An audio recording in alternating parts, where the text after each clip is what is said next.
Let's talk Florida, Boston here. The game one rust for Florida, we think was the big deal, and 5-1, and Swayman standing on his damn head. How long does that normally last? Is this throughout the entire playoffs now? Or Boston lifting Lordo for sure, seemingly, after game one against Florida? Listen, they're very much in this series, and, I picked them to win. I picked Boston in 7. I didn't think I would be alone. I thought I'd be in the minority, but a lot of people had Florida in 5, certainly in 6. Panthers were a much better team in the regular season. Florida's great. I mean, they've got everything, but there is something about the hot goalie. And I was thinking, and Swayman is the guy, and it's like not even close. He's not even close to giving up a goal. And Florida's buzzing around the cage last night. He just looks so confident. You see him after the whistle, guys. He's smiling. He's like joking with the officials on the ice. And the only comparison to the hot goalie in the Stanley Cup playoffs, I think, is the starting pitcher in baseball. It's not really about quarterback, right? Because quarterbacks don't get hot. Like, if you're the greatest quarterback, if you're Patrick Mahomes, you're always hot. You know what I mean? You might have an off series, but that's it. So you don't really get hot and cold, I don't think. As a great starting NFL quarterback, you're always great. In hockey, it's totally different, man. And it's like the starting pitcher. And if you get a guy standing on his head like Swayman has done, it's really a remarkable thing to watch. And at some point, you start to get in the heads of the opponent. Now, I'm not sure we're there yet. And listen, we've seen in other series, Boston could win game 2 and still lose the series. Whoa. Right? We saw Dallas lose the first 2 games at home and come back to win the series. Dogs. So home ice is completely overrated in the NHL. It is virtually a coin flip, except maybe you get to a 7th game. But Swayman right now is the key factor. I'll give you something else.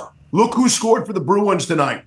Lorai, Carlo, Brazo. Not exactly household names. Nobody's going to win any Norris trophies, not coming up this year or next year. And so the secondary scoring, man, that's a really big thing in the NHL and the Stanley Cup playoffs. They're all going top shelf on Bob, too. Mm-hmm. Seemingly, that was a conversation piece. I remember, who was our goalie for the Pens that just couldn't use the glove? Yeah, Matty Murray just couldn't use the glove. And it was like, here we go. Everybody on the ice and in the arena seemingly knows if you shoot to this quadrant of the net, it's going in. Last night, Boston had clear strategy there going top. Yeah, there's a book, right? There's a book on every goalie, and I'm not sure that's a Bob thing. Yeah, that Bob's a stud. That's what I'm saying. I didn't expect that from last night when I was watching the highlights and then got to watch the game. It's like Bob's a stud. Yep. So just like them clearly being like, this is where we need to go. When they were doing that to Matt Murray, it was a different story. Bob, I didn't expect it. Is this his thing? I don't think I've watched enough of him play. I don't think so. I don't think it's a book thing, but he was like jumping up in the air a little bit. I saw that a bunch, sort of the shrug of the shoulders up in the air to make saves up high. And that caught my attention too. Wow, Steve, we're not professional hockey players, but you get Carlo fresh out of having a baby. Yep. And he gets told, hey, you want to score one for a new Bambino? Go ahead and go pop ins on this. And that was just game 1. Wait till game 2 when he slides it home right below Bob, because Bob's going to be jumping like this for the rest of the series. D-Bus, they're saying that they're in Bob's head already. I know the score was ugly, but I actually think this game was a lot closer than it was. We were buzzing around that net. Now, can Swayman keep this up the rest of the series? Listen, I think he can. Boston's played this alternating goalie thing. Didn't work out in the postseason last year, and they've gotten away from alternating now. Linus Ullmark is parked on the bench, and they have a great relationship, and I think he's okay with it for now. You'll still probably need him at some point, but Swayman looks like the difference right now. And again, like I said before, he's not even close to giving up a goal. I know he gave up one last night, but the flurries around the net, he seems quiet, which is, not a lot of crazy movements, right? That's a quiet goalie. And the smiles, his reaction. But there were so many scrambles in the blue last night. I was really impressed. And not to be lost, I thought this was really interesting last night. Jim Montgomery used, hockey get one timeout. Montgomery took his timeout with 14 minutes left and up by 2. Mm-hmm. That never happens in hockey. You wait for the last minute, rest up your key guys, down a goal, up a goal. And he could see that Florida was all over the Bruins to start the third period. Mm-hmm. even those 30 seconds, man, that calmed everything down. I thought it was a critical move. Good little strategy there, Con, man. Yeah, and right after Brazzers slid it home, that's when that third goal came, when he, a little or fourth goal, to kind of put it away, and that was right after that timeout. Hey, that's good timeout, Coach. Fantastic. That's good strategy here. That's good strategy there. Go ahead, AJ. Steve, you mentioned Dallas earlier. Now, I know Colorado comes to town, and Nathan McKinnon and the boys trying to take this series. How do you see this one going, and who do you think has the goalie? Who do you think has the edge when it comes to goalie play in this one? I think it's probably a big edge for Dallas in goal. Everybody loves Jake Ottinger. We spent some time talking about, the hot goalie, and Ottinger was brilliant all season. And, I think we're still waiting for Georgiev. He had, gave up a lot of goals in that first round, but they scored a lot of goals, right? He had a lot of offensive or run support or goal support, if you will. So I think this is a much lower scoring series. I really like Dallas. Colorado obviously can fly, but again, that same scenario coming off the game 7. So I would think early advantage Dallas, especially at home to start. They were the best team in the West.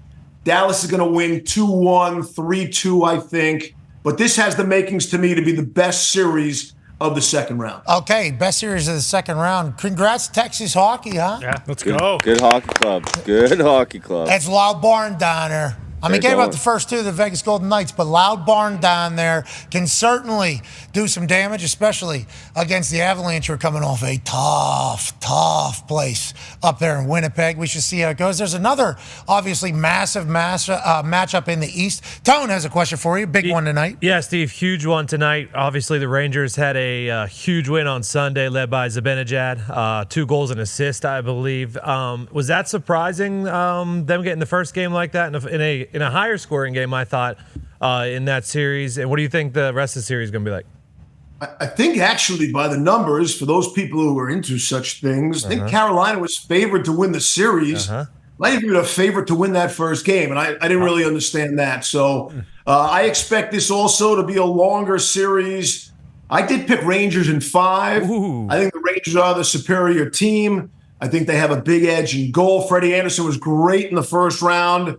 But I think Shesterkin is a clear-cut better goalie here in the second round. I was surprised by how the Rangers were able to jump on him. That first period was nuts. You mentioned Zibanejad. Probably should have had a hat trick in the first period alone, by the way. That was sort of weird what happened at the end of the first period. I'm sitting next to Mark Messier, and he says, watch for the adrenaline dump. And I'm like, whoa, hey, Mess, what are we talking about? We're on ABC. I'm not even sure you can say that. And then my buddy reminded me that somebody gets after he has his first coffee in the morning. I'm like, whoa, where are we going here? Oh, guys? I got you. You're talking about come. The point Mess was making is from the energy of the crowd. You come off a big first series win. You have a good first 5 minutes, and then that energy, adrenaline can fade on you a little bit. And that's when Carolina started storming back in the first period to lead. Yeah, after the dump, you need smoke. That's what you were saying. What am I going to tell Mess? Am I going to say something to Mark Messier? Really? Come on now. You should, yeah. Body him into the board. Hey, it seems like you guys got a good crew. Good vibes, right? It does feel like that all season. Thank you very much. We love PK. I know he's a big friend of your program as well. And he's doing an unbelievable job. So, PK, let's talk about it. Let's. 6 massages a week, retired athlete. Did you know that? He takes an Epsom salt bath every single day, 90 minutes every day. Gets a massage 6 out of the 7 days of the week. I don't even know how it's even possible. How do you have enough time? Listen, he's got some quirks. I don't know if sometimes he gets caught. He has this giant pitcher on the set. It's the biggest pitcher I've ever seen. And he's drinking from it constantly. And frankly, we don't know what's in it. But it's massive. That's TB12, Steve. That's the TB12 stuff he's got going on there. It feels like, is he going to be able to do that for the rest of his life? Could you imagine getting, that'd be tasking to get massages 6 days a week. That's a lot. That's a lot of time spent. He eats 4 meals every game. So if we have a double header, that's 8 meals. He's got a personal chef. Me and Mess just stare at him. We don't watch the game most of the period. We're just staring at PK eating and drinking. And then the PK special, this is beautiful, is with a minute left on the clock. We only do the 8 minutes of the intermission, right? With a minute left on the game clock in the period, PK's like, is this a good time for me to go to the little boys' room? No, this is the only time you can't go. But he's drinking out of this massive thermos. Yes. And PK is entertaining to watch, just like the hockey game. He's a beauty, that guy. PK is an absolute beauty. He's been fantastic on our show. He has cologne in his necklace. Yes. Just so he can.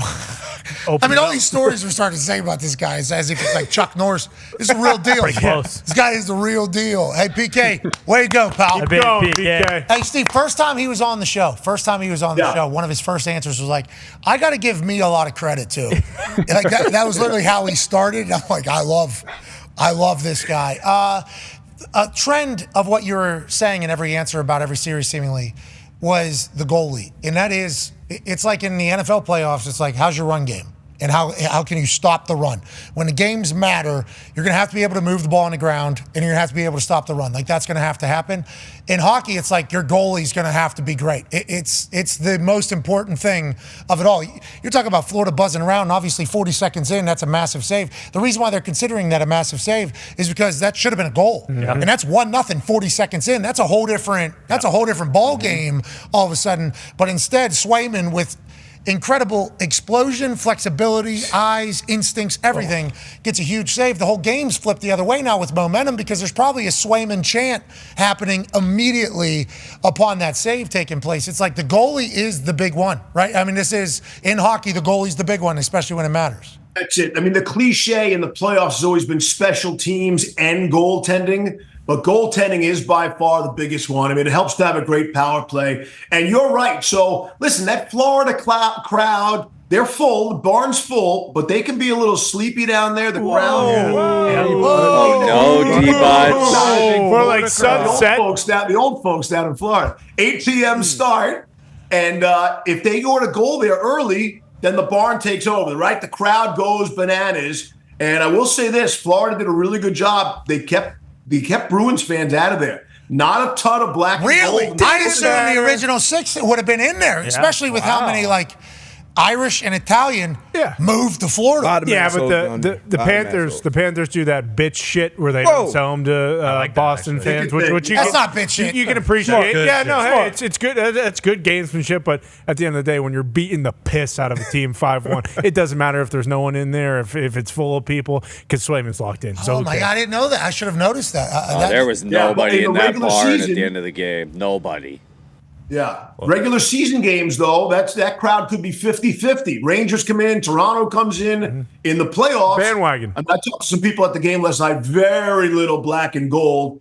And again, that save in the beginning could have been the difference. Yeah. Wow. So bandwagon fans is what Steve is saying. No, I just don't give a shit. He's not saying Yeah. He's bandwagon. That's not what Steve said. Retired from the Grand Prix. So it sounds like. Yeah, the Grand Prix came, the G1. Yeah, they care more about that stupid sport that no one watches than they do. Oh, it's most watched, actually. Most watched. Most watched G1? Yep, F1. Most watched. Yeah. Oh, cool. 3-something million. Steve, did you see that race? Did you watch the G1?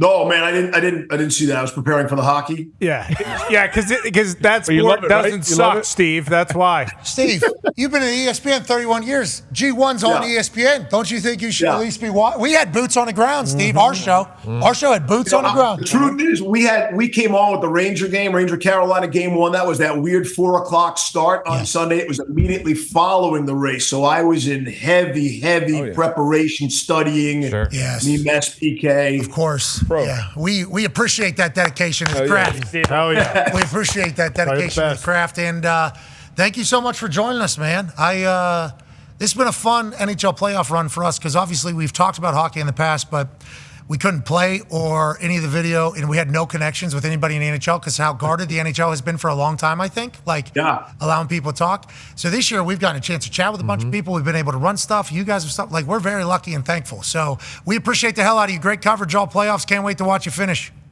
Thank you. Hey, and the league loves you, Pat. Now, really, I've talked to people at the league. The league loves you. They love the show. They love what you're doing. They see Kachuk on the show, like they're seeing players too, and they're very happy you're on board with the puck, as they say. Well, we love being on board with the puck, and Swayman comes on the show yesterday and then stands on his head. Cool. Yeah, that one. Yeah. Now, there was, Well, Kachuk also he came on last week. scored? And what did Kachuk do? Yeah, yeah, you're right. Hey, so we might be a little bit hold the phone. Had the opening goal. because we've been accused of other things, with some NFL guests that have come on. It's going to be part of their routine, maybe. What? I Come hadn't on. heard. Like what? We would just have to make it on. We'd have somebody on show, and then they would not make a shot in the NBA for like 4 months. Yeah. Tyrese Halliburton. Yeah. You know, so like then all of a sudden we're the curse. You know, all of a sudden we're the reason why. So when Swayman does what he does after a 7-minute and 53-second interview yesterday, big for the program. Yeah. That's Yeah. big. Huge. Big for the program, Steve. We got to keep it going. We appreciate you. Ladies and gentlemen, Steve Levy. Yeah, Steve.